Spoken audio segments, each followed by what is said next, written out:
એક મોટું સરોવર હતું. તેમાં ઘણા માછલા, દેડકા અને કરચલા રહેતા હતા. આ સરોવરના કિનારે એક ઘરડો બગલો રહેતો હતો. હવે તેની ઉંમર થઈ ગઈ હોવાથી તે પહેલાંની જેમ માછલીઓ પકડી શકતો નહોતો.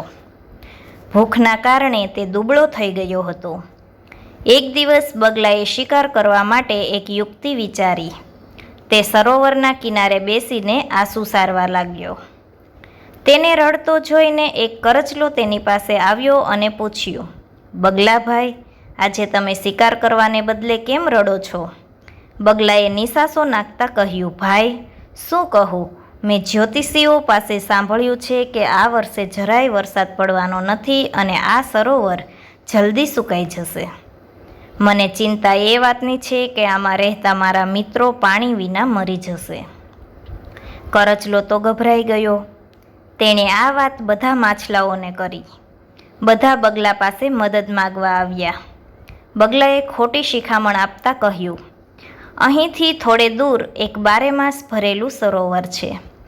જો તમે કહો તો હું રોજ થોડા થોડા જીવોને મારી ચાંચમાં ઉપાડી ત્યાં મૂકી આવું. માછલીઓ તો બગલાની વાતોમાં આવી ગઈ. બગલો રોજ થોડી માછલીઓને લઈ જતો, પણ તે કોઈ સરોવરને બદલે એક મોટી શિલા પર જઈને તેમને ખાઈ જતો. એક દિવસ કરચલાએ કહ્યું, બગલાભાઈ, આજે મારો વારો લો. બગલાએ વિચાર્યું કે રોજ માછલી ખાઈને કંટાળ્યો છું, આજે કરચલાનો સ્વાદ લો. બગલાએ કરચલાને પોતાની પીઠ પર બેસાડ્યો. થોડે દૂર પહોંચતા કરચલાએ જોયું કે નીચે જમીન પર માછલીઓના હાડકાનો ઢગલો હતો. તે સમજી ગયો કે બગલો બધાને ખોટી શિખામણ આપીને છેતરી રહ્યો છે. બગલો તેને મારી નાખે તે પહેલાં જ કરચલાએ પોતાની મજબૂત કાંચી બગલાને ડોક ફરતે ભીસી દીધી. બગલો ત્યાં જ ઢળી પડ્યો અને કરચલો પાછો સરોવરે જઈને બધાને બગલાની લૂંચાઈ વિશે સાવધાન કરી દીધા. આ વાત પરથી આપણને બોધ મળે છે કે ગમે તે વ્યક્તિની સલાહ આંખ મીચીને ન માનવી જોઈએ.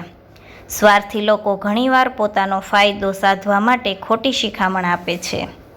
સંકટ સમયે ગભરાવાને બદલે બુદ્ધિથી કામ લેવું જોઈએ.